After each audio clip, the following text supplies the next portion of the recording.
एक शब्द है तथास्तु। सोचिए, एक ऐसा शब्द जो किसी भी इच्छा को, किसी भी हकीकत को सच कर दे, मतलब ऐसा ही हो। और आज हम जिस रहस्य की बात करने वाले हैं ना, जो हमारी समझ से बिल्कुल परे है, उसके लिए इससे बेहतर शुरुआत हो ही नहीं सकती। अब जरा सोचिए, क्या हो अगर एक ऐसा जंगल हो जहां रात होते ही सारे के सारे पेड़ इंसान बन जाते हों। नहीं नहीं, ये किसी फिल्मी कहानी का हिस्सा नहीं है। ये तो वृंदावन के निधि वन से जुड़ा एक बहुत ही गहरा, सदियों पुराना विश्वास है। तो चलिए आज इस रहस्यमयी जंगल की सैर पर निकलते हैं। तो भाई, इस जंगल का सबसे बड़ा राज आखिर है क्या? वो है एक दिव्य नृत्य। एक ऐसा नृत्य जो इस जगह की आत्मा है, जिसे हम सब रासलीला के नाम से जानते हैं। लोगों का यहाँ अटूट विश्वास है कि हर रात, मतलब बिना एक भी दिन चूके, भगवान कृष्ण और राधा अपनी गोपियों के साथ यहीं उतरते हैं और सुबह होने तक अपना अलौकिक नृत्य यानी महारास करते हैं। और जाहिर है, इस दिव्य नृत्य के बाद विश्राम तो चाहिए होगा, तो उसके लिए भी एक बहुत खास जगह तैयार की जाती है। मंदिर के अंदर ही है रंग महल, जिसका मतलब है रंगों का महल। हर शाम इसे भगवान और राधा जी के लिए बड़े ही प्यार से सजाया जाता है। लेकिन रंग महल का असली रहस्य तो सुबह पता चलता है। देखिए, हर शाम पुजारी यहाँ पानी, पान, गहने, प्रसाद ये सब रखते हैं। फिर मंदिर पर ताला लगा दिया जाता है। पर जब सुबह दरवाजे खुलते हैं तो नज़ारा कुछ और ही होता है। बिस्तर पर सिलवटें मिलती हैं, पान खाया हुआ लगता है और सारा सामान बिखरा हुआ। ऐसा लगता है मानो रात भर कोई अदृश्य शक्ति वहां सच में मौजूद थी। और ये रहस्य ना सिर्फ कहानियों तक ही सीमित नहीं है। चलिए अब बात करते हैं उन अजीब घटनाओं की जो इस जंगल में रोज होती हैं और जिन्हें मानने वाले लोग सबूत मानते हैं। निधि वन के पेड़ ये तो अपने आप में ही एक पहेली हैं। पहली बात, यहाँ के तुलसी के पेड़ अंदर से खोखले हैं। दूसरी, ये हमेशा जोड़ों में उगते हैं।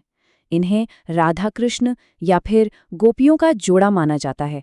और सबसे हैरान करने वाली बात, इनकी टहनियाँ ऊपर आसमान की तरफ नहीं बल्कि नीचे जमीन की ओर झुकती हैं, बिल्कुल वैसे ही जैसे कोई भक्ति में सिर झुका रहा हो।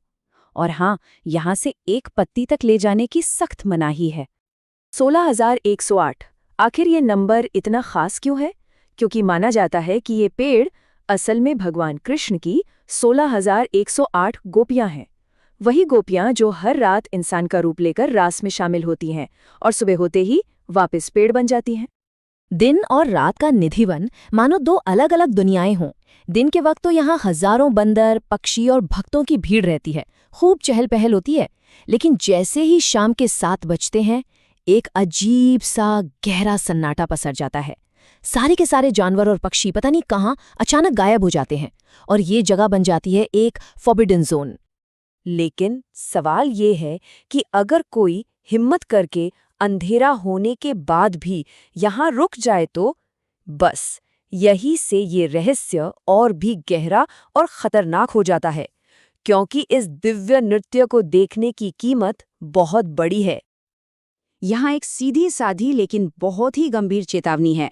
जो भी देखेगा वो कहानी सुनाने के लायक नहीं बचेगा। और यकीन मानिए, इसे कोई भी मजाक में नहीं लेता। कहानियां तो कई हैं कि जिन लोगों ने भी छिपकर इस रासलीला को देखने की कोशिश की, उनका अंजाम बहुत ही बुरा हुआ। कुछ अपनी आंखों की रोशनी खो बैठे, तो कुछ बोलने की शक्ति, और कईयों का तो दिमागी संतुलन ही हमेशा के लिए चला गया। और ये डर सिर्फ कहानियों में नहीं, असल में है। इतना गहरा है कि निधिवन के आसपास जो घर है ना, वहां रहने वाले लोग सूरज ढलते ही अपनी खिड़कियां कसकर बंद कर लेते हैं। कोई भी उस तरफ झांकने का रिस्क नहीं लेना चाहता। अब ये जो पूरी अलौकिक कहानी है, इसकी जड़ें सिर्फ विश्वास में नहीं है, इतिहास में भी हैं।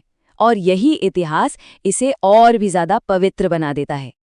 ये कहानी जुड़ी है महान संत और संगीतकार स्वामी हरिदास से। कहा जाता है कि उनकी भक्ति इतनी सच्ची और गहरी थी कि भगवान कृष्ण खुद उनके लिए इसी जंगल में प्रकट हो गए। और ठीक उसी पल बांके बिहारी की वो मशहूर मूर्ति निधिवन में प्रकट हुई। आज वही मूर्ति वृंदावन के मुख्य मंदिर में स्थापित है, जो एक तरह से इस जंगल की पवित्रता का सबूत है। तो फिर इन सब घटनाओं का आखिर मतलब क्या निकालें? यहीं आकर विज्ञान और आध्यात्मिकता, लॉजिक और विश्वास, ये दोनों दुनियाएं आमने सामने खड़ी हो जाती हैं। एक ही जंगल है पर नजरिए दो हैं। एक तरफ विज्ञान है जो कहता है कि हो सकता है इन पेड़ों का अजीब आकार और खोखलापन यहाँ की मिट्टी या मौसम की वजह से हो, और दूसरी तरफ एक भक्त का नजरिया है। उसके लिए ये लॉजिक से परे एक सीधा साधा दिव्य चमत्कार है, जिसे समझने के लिए सबूत नहीं, सिर्फ आस्था चाहिए।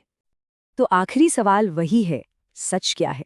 क्या निधिवन प्रकृति का कोई कॉम्प्लेक्स, अनसुलझा करिश्मा है, या फिर ये सच में एक ऐसी पवित्र जगह है जहां आज भी हर रात वो दिव्य नृत्य होता है?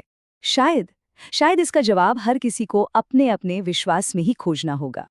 शायद कुछ रहस्य सुलझाने के लिए होते ही नहीं हैं, बस उन्हें वैसे ही स्वीकार करने के लिए होते हैं जैसे वो हैं। तथास्तु, ऐसा ही हो।